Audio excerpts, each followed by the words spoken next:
नमस्कार, मैं हूं रंजीत झा। सीजेआई डीवा चंद्रचूड़ के पास एक ऐसे शख्स की चिट्ठी पहुंची जो खुद सीएम रह चुका है और उन्होंने उस चिट्ठी में ऐसे खुलासे किए और ऐसी मांग की है जिसके बाद सीजेआई डीवा चंद्रचूड़ को किसी नतीजे पर पहुंचना पड़ेगा और इसमें एक्शन लेना पड़ेगा, क्योंकि वो व्यक्ति कोई साधारण आदमी नहीं है। वो मुख्यमंत्री रह चुके हैं और अपने प्रदेश को कहीं बेहतर जानते और समझते हैं। उन्होंने जो जो आरोप लगाए या जो उन्होंने मांग की है वो एक पत्र में संलग्न है और यह अब पत्र मीडिया में भी आ चुके हैं। एक एक लाइन दर लाइन हम आपको बताने वाले हैं कि उन्होंने सीजेआई डीवा चंद्रचूड़ के सामने किन गंभीर मुद्दों को रखा है, बीजेपी के किस खेल को बेनकाब किया है। इतना ही नहीं, हम आपको बताएंगे कि बीजेपी अभी भी छत्तीसगढ़ में चैन से नहीं बैठी है। सरकार उनकी बन चुकी, इसके बावजूद भी वो कांग्रेस के नेताओं को जेल में डालने के लिए जतन कर रही है और इसके लिए बाकायदा अधिकारियों को इस खेल में लगाया गया है। पत्र में कई चौंकाने वाली बातें हैं, तो चलिए सीधे उस पत्र पर ही चलते हैं। आखिर क्या है मामला और कैसे सीजेआई डीवा चंद्रचूड़ की भी नींद उड़ी है। अगर वो बाकी पक्षों को भी सुन लें तो यकीन मानिए ईडी, सीबीआई या बीजेपी शासित राज्यों की जो एसीबी है या ईओडब्ल्यू है, उन सब की क्लास लग सकती है। और अगर उन्होंने न्यायिक जांच के आदेश नहीं जारी करवाए तो शायद भाजपा सरकार किस हद तक जा सकती है, आप इस पत्र के जरिए आसानी से समझ जाएंगे। तो चलिए जरा देखिए अपने स्क्रीन पर, हम पूरी रिपोर्ट आपके सामने रखने जा रहे हैं। यह पत्र 21 सितंबर को लिखा गया था और इसमें कहा गया है, छत्तीसगढ़ के मुख्यमंत्री के रूप में खुद भूपेश बघेल साहब जब थे तो मैं अपने कर्तव्यों की पूरी ईमानदारी, निष्ठा और गरिमा के साथ पालन करता रहा। छत्तीसगढ़ में कोयला परिवहन में कथित अवैध वसूली के एक प्रकरण की जांच ईडी बीते 4 वर्षों से कर रही है। भाजपा के सत्ता में आने के बाद राज्य की एसीबी, ईओडब्ल्यू की ओर से भी एक केस दर्ज किया गया है। अब यहां उन्होंने प्रकरण को बहुत बारीकी से समझाते हुए आगे कहा कि ईडी की ओर से गिरफ्तार किए गए आरोपियों को एसीबी, ईओडब्ल्यू ने भी नए केस में जेल में बंद कर रखा है। इनमें से एक सूर्यकांत तिवारी नाम का व्यापारी भी है। सूर्यकांत तिवारी ने 9 सितंबर को सत्र न्यायाधीश विशेष पीएमएलए कोर्ट के समक्ष आवेदन देकर कहा है कि 8 सितंबर को एसीबी, ईओडब्ल्यू के निदेशक आईपीएस अमरेश कुमार मिश्रा जेल पहुंचे और उन्होंने उससे कहा कि वह कोयला मामले में मेरी यानी भूपेश बघेल की संलिप्तता का बयान दर्ज कराए।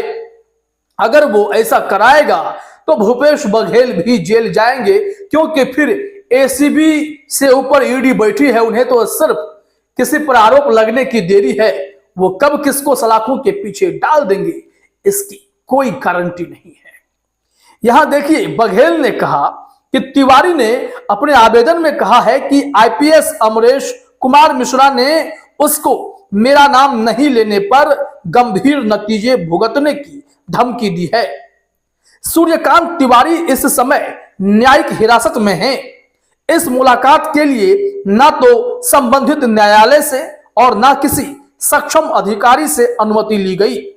महोदय, आईपीएस अमरेश कुमार मिश्रा की तिवारी के साथ मुलाकात विधि के सिद्धांतों के विपरीत है। यह एक सुनियोजित साजिश है। यहां भूपेश बघेल साहब जो खुद इतने मजबूत संवैधानिक पद पर रहे, आज उन्हें सीजेआई डीवा चंद्रचूड़ के सामने गुहार लगानी पड़ रही है और वो खुद कह रहे हैं कि इन केंद्रीय और राज्य की जांच एजेंसियों के खिलाफ एक विधिवत जांच हो कि इनके काम करने का जो रवैया है क्या न्याय संगत है। क्या ये साजिशों में हिस्सा नहीं बन रहे? अब यहां देखिए, बघेल ने आगे कहा कि इस साजिश का मकसद मेरा नाम अपराध से जोड़ना है। एक वरिष्ठ आईपीएस अधिकारी ऐसा अपराध कर गंभीर साजिश रच रहे हैं। इससे पहले भी जांच एजेंसियों के माध्यम से मेरा नाम किसी न किसी अपराध से जोड़ने की कोशिशें की जा चुकी हैं। कोयला मामले में जिन लोगों को पूछताछ के लिए बुलाया गया, उनको ईडी ने प्रताड़ित किया और यह दबाव बनाया कि वे मेरी संलिप्तता का बयान दें। अभी तो सौम्य चौरसिया को जमानत मिली सुप्रीम कोर्ट से, लेकिन कितना बड़ा खेल ईडी करती रही है। कैसे जांच को लटकाना, ट्रायल शुरू ना करना, लंबे समय तक जेल में रखना, जब तक कि किसी खास पार्टी का राजनीतिक हित पूरा ना हो जाए, तब तक यह खेल चलता रहता है। और ऐसे में ईडी या फिर आईपीएस ऑफिसर अपनी संलिप्तता दिखाएंगे तो कौन विश्वास करेगा, यह समझना पड़ेगा। अब देखिए, बघेल साहब ने कहा कि मेरी सरकार ने महादेव ऐप के नाम से संचालित अवैध ऑनलाइन सट्टा व्यवसाय के खिलाफ कार्रवाई शुरू की। इस मामले में 72 केस दर्ज किए, सैकड़ों बैंक खाते सील किए गए और करोड़ों की राशि जब्त की। मेरी ही सरकार ने महादेव ऐप संचालकों के खिलाफ लुकआउट नोटिस जारी किया और केंद्र सरकार से गुहार लगाई कि आरोपी विदेश भाग गए हैं, इसलिए केंद्र उन्हें भारत लाने की कार्रवाई करे। और देखिए क्या हुआ, उल्टा ये लोग जांच एजेंसी, केंद्रीय जांच एजेंसियां सीएम तक ही पहुंचने लगी, उनके ही गिरेबान पर हाथ डालकर उन्हें जेल भेजने की तैयारी में जुट गई। मतलब कोई घोटाला उजागर करे, जांच के आदेश दे, कार्रवाई करे, लेकिन ये लोग किसी और दिशा में केस को मोड़ देना चाहते हैं। अब देखिए, कांग्रेस नेता ने आगे कहा है, केंद्र सरकार ने इस मामले में कोई कार्रवाई ना करके इसे राजनीतिक रंग दिया। इस मामले में ईडी ने चुन चुन कर उनके करीबी लोगों पर छापे की कार्रवाई की। हाल में रायपुर सेंट्रल जेल में सूर्यकांत तिवारी के साथ जो घटना घटी और पहले जो घटनाएं घटी, उन सब का मकसद मुझे बदनाम करके राजनीतिक लाभ उठाना था। अब राजनीतिक लाभ उठाने वाले लाभ तो उठा ले गए, ऐसे में अब उनके अंदर ये कुलबुली सी मच रही है कि भाई भूपेश बघेल को तो हमने यूं ही छोड़ रखा है, फिर हमने इतने बड़े घोटाले के आरोप लगाए, कुछ तो कार्रवाई हो, कोई तो इनका नाम ले ले। और फिर भूपेश बघेल को साधने के लिए सूर्यकांत तिवारी का प्रयोग किया जा रहा है, आईपीएस ऑफिसर को इस काम में लगाया गया है और यह खेल अब खुलने लगा है। तो भूपेश बघेल ने सीजेआई साहब को चिट्ठी लिख डाली कि ईडी कोयला, लेवी और महादेव ऐप घोटालों की जांच कर रहा है। भाजपा के सत्ता में आने के बाद राज्य के भ्रष्टाचार निरोधक ब्यूरो यानी एसीबी और आर्थिक अपराध शाखा यानी ईओडब्ल्यू ने भी कथित घोटालों में एक अलग केस दर्ज किया था। ईओडब्ल्यू की प्राथमिकी में आरोपी के रूप में नामित 18 लोगों में भूपेश बघेल का नाम भी शामिल है। राज्य सरकार ने पिछले महीने महादेव ऑनलाइन सट्टा ऐप को लेकर दर्ज मामलों की सीबीआई जांच की सिफारिश की थी, लेकिन अब आप जानते हैं कि यह सब कुछ क्यों किया जाता है, यह सब खेल क्यों किया जाता है। कर्नाटक में अभी सिद्धारमैया के सिचुएशन से आप समझ सकते हैं।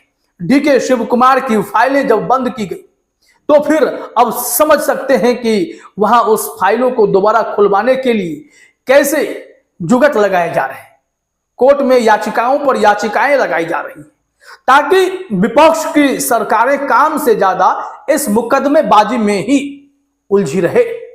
भूपेश बघेल तो सत्ता से बेदखल हो गए, जनता ने उन आरोपों पर शायद भरोसा किया होगा, लेकिन एक्शन नहीं हुआ। तो अब बीजेपी के अंदर ही कुलबुली है कि भाई हमने तो उन्हें पकड़ा ही नहीं, उन्हें जेल भेजा ही नहीं, तो काम कैसे चलेगा? जनता को यह प्रमाण कैसे देंगे कि आगे 15 साल तक बीजेपी ही छत्तीसगढ़ में रहे? इसके लिए कोशिशें चल रही हैं, लेकिन भूपेश बघेल ने एहतियातन अपने कदम बढ़ा दिए। उन्होंने एग्जैक्टली क्या मांग किया सीजेआई से, वो हम आपको यह समरी में समझा देते हैं। छत्तीसगढ़ के पूर्व मुख्यमंत्री और कांग्रेस के वरिष्ठ नेता भूपेश बघेल ने सीजेआई डीवाई चंद्रचूड़ को पत्र लिखा है। उन्होंने सीजेआई से राज्य में केंद्रीय और राज्य जांच एजेंसियों के कामकाज की उच्च स्तरीय न्यायिक जांच का आदेश दिए जाने की मांग की है। भूपेश बघेल ने प्रधान न्यायाधीश को लिखे पत्र में यह भी शिकायत की है कि सूबे में विभिन्न अपराधों से जोड़ने के लिए उनके खिलाफ साजिशें चल रही हैं, तो इस पर लगाम लगाने की भी जरूरत है। तो क्या सीजेआई डीवाई चंद्रचूड़ इन तमाम परिस्थितियों को भांपते हुए क्या सुओ मोटो एक्शन का इस्तेमाल करते हुए कुछ बड़ा फैसला करने जा रहे हैं, कोई बड़ा आदेश जारी करने जा रहे हैं? भूपेश बघेल ने तो जांच एजेंसियों की जांच की बात कही है। इंतजार करना होगा कि फैसला किस दिशा में और कैसा होता है। फिलहाल इस वीडियो में इतना ही। आप सभी का हमसे जुड़ने के लिए बहुत बहुत शुक्रिया।